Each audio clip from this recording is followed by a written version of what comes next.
What's up, YouTube? Welcome back to another video. In this video, we'll be talking about why do order blocks fail and what they don't tell you about order blocks. All right, so if you have been in the community for a while, you know about smart money concepts, you know about order blocks, you know about sponsored candles, institutional candles, all that sorts of things, right? They're all the same thing, honestly, so they all mean the same. Okay, but what happens when they fail, right? I know most of you have gone through this process where you know about order blocks, you learn about order blocks. Now that you're trying to trade order blocks, you see some of them fail and you see you're taking stop losses, some of the trades that you're taking, all that type of stuff. It so happens that you're choosing the wrong order blocks or whatever the case may be. All right, so as we dive deep into this, understand that we do have a ZSNIPES Academy where you can join our mentorship, right? The link is in the description. If you want more detailed information on smart money concepts, institutional trading, and how you can apply Wyckoff to these concepts, go ahead and click the link in the description and check out the website so you can apply. All right, but getting straight into it. So order blocks, right? We already know what order block is. Okay, order blocks are everywhere in the market. Okay, but there's something that clarifies what is a true order block and what is not a true order block. Okay, so I have these three keys right here. You can use these keys as some type of verification. Okay, some of the most common forms of verification that we have for order block, you have change of character, right? It has to create a change of character. Okay, you have a BOS. Change of character and BOS are not the same thing. Okay, you have change of character, BOS, you have impulsive move, right? You have impulsive move, you have imbalance, right? You have so much things that you could possibly use to determine what is a valid order block and what is not a valid order block. So let's go ahead and use GU for example. All right, so we're looking at GU right here, and we're going to compare these two order blocks right here. Well, these two manipulations that are order blocks. Okay, so we're going to understand why is this one a valid order block and why this one is not as valid as this one. Okay, so let's look at some confirmations, right? Let's start with the first one, impulsive move.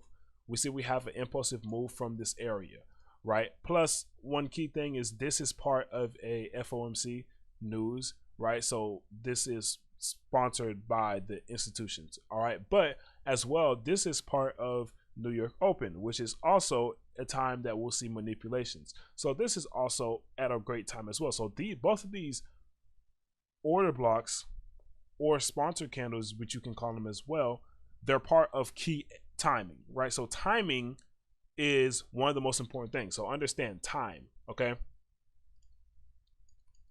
Time.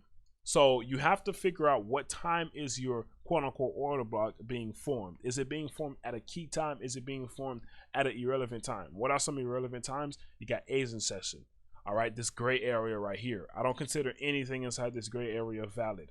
Why? Because London or New York will come and do this, right? This is what London and New York would do to Asian session. That's why we don't trade Asian session.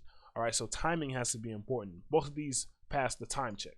All right, so both these are valid within the timing. All right, so let's look at something else. What about liquidity, right? I know you guys have heard of liquidity a lot. I haven't spoken about liquidity in a while. Let's talk about liquidity. Did we raid some type of liquidity? Did we take out some type of sellers or buyers? Well, in this case right here, we did, as I already have it marked out.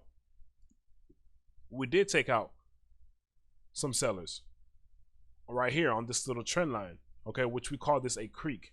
All right, according to Wyckoff terms, this is known as a creek, but there is liquidity above this creek, which we did manipulate. All right, so we have a manipulation of liquidity here. Let's zoom into this one. So in this case, we did raid A's in session, but we didn't take out this high. All right, so this does not pass the liquidity check. All right, let's talk about impulsive movements, right? We want to see impulsive move with imbalance. Well, let's look at this candle right here. Well, this manipulation, right? Boom, we have a huge gap of imbalance. So that shows us we had a huge impulsive move towards the downside. Okay, we had a huge impulsive move up, huge impulsive move down. Look at the effect of this. All right, so let's go ahead and zoom in into this one. You can see at this one, it's not as much as this. We don't have that huge imbalance as we do. Look at the retracement. This is not as impulsive as this one was.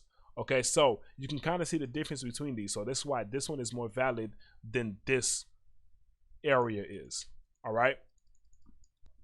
All right. So with this idea, how do we trade these both areas, right?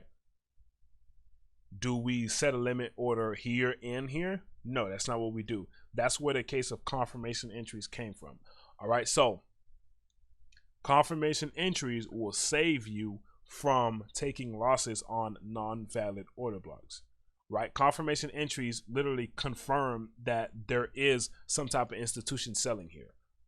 Okay, that's what it does. What are confirmation entries? You have Wyckoff, you have distribution. In this case, we're gonna look for distribution inside of here. That distribution will tell us that some type of sellers, institutions, are interested to take this market lower. In this case, we did not get that, so this area is invalid. Okay, but here you can kind of see the market is slowing down and trying to form that distribution. Will we get that distribution? Most likely than not. That's what I'm expecting to happen here. But if we don't, then we could see the market go higher. But that's not the case here. The case is you can confirm your areas by waiting for lower time frame entries. All right, waiting for those confirmation entries. But that's not the only thing. The most important thing is, what is your cause and effect? What is your reasoning? Why is this order block valid? Does this order block hold structure? Did we take out some type of liquidity? Did we cause impulsive movements? That's all things you have to look at, because I see a lot of times, you know, most of our students that we deal with, you know, they know about order blocks, but they don't understand the nature of order blocks. So it all comes with the 3 keys, right? We have structure. Structure is bearish. When you're looking at where to take trades, you want to identify your structure. Where do you want the market to go? Are you looking for the market to go down, or are you looking for the market to go up? In this case, we're looking for the market to go down because we are bearish. So we're not going to take bullish order blocks. We're going to focus on the bearish ones. Now, your job becomes easier. Now your job becomes easier because you know what type of order blocks you're looking for. You're looking for bearish order blocks.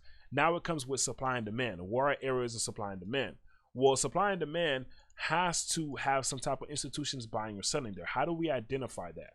By liquidity inducement, right? We want to see some liquidity be taken out. We want to see some impulsive moves. We want to see some imbalances. That's how we identify that institutions participate in a certain area. Once you figured out that area, what do you have to do next? Next, you want to look within that area and find the unmitigated order block. Well, in this case, right, I can zoom into here and I can give you an example. We have this wick right here. Well, this wick can be considered an order block or a sponsor candle as well.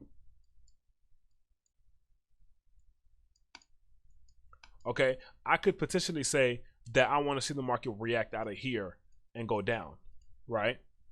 But what if we do something like this and then we go down? What if I take a sell here and then it stopped me out? Because this is not the order block. This is. Okay, you have to pay attention to that.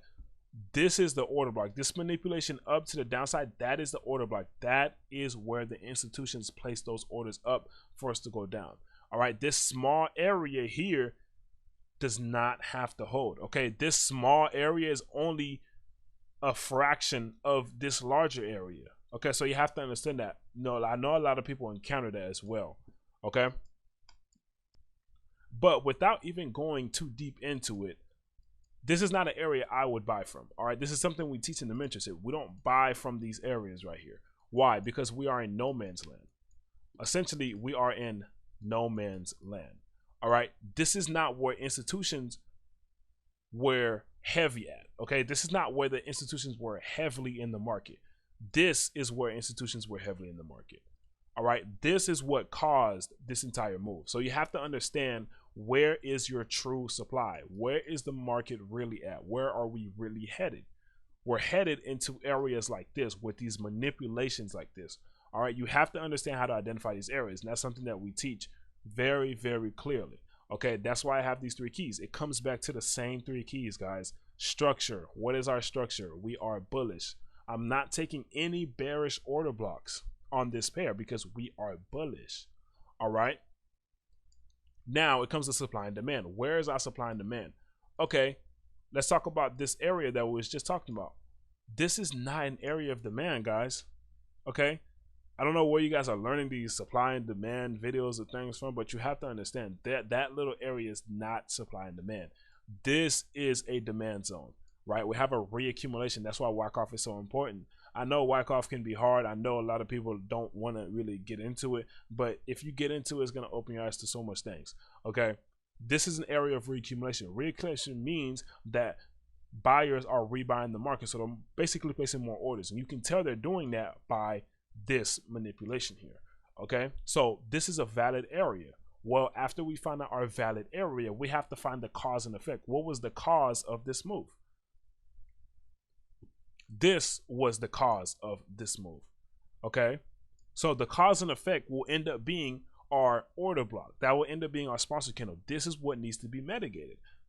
Essentially, I can't take a limit order out of this whole area because of how big the stop loss will be. So I marked out the 50% of it, right? This is where I want to see mitigate. So essentially now what I'm waiting for is I'm waiting for the market to verify that. All right. I'm waiting for the market to verify this order block. How? Well, I want to see an accumulation that occurs here. I'm waiting for that right now as we speak. So there's a lot of things that goes into these order blocks. We're still on USD CHF, and I'm going to show you an example of the concepts I just told you on how to validate an order block to show you it works. Okay, so first of all, we have this POI here, which is our order block.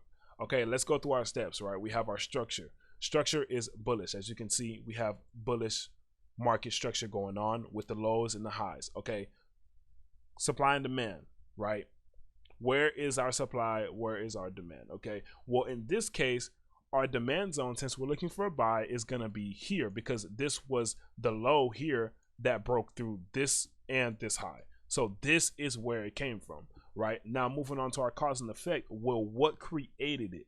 What was the cause of this move? Well, I mean, if you just look at it right here, I already have it marked up, this order block. Okay, that was the cause of that move. Well, let's see what the market did. Where did we come to exactly? This order block. Okay, now that we're on the lower time frame, you see this accumulation. We have a liquidity being built. All right, here you have your manipulation into our order block. Okay, and now break of structure. After the break of structure, we have our retracement, which is our reaccumulation into another order block area, and the market continues higher. So now instead of taking this higher time frame area, you can play on the lower time frame. Okay, that's how we validated this order block. Even though this order block was already valid, just because it passed our 3 keys, right? This area passed our 3 keys, so it's valid.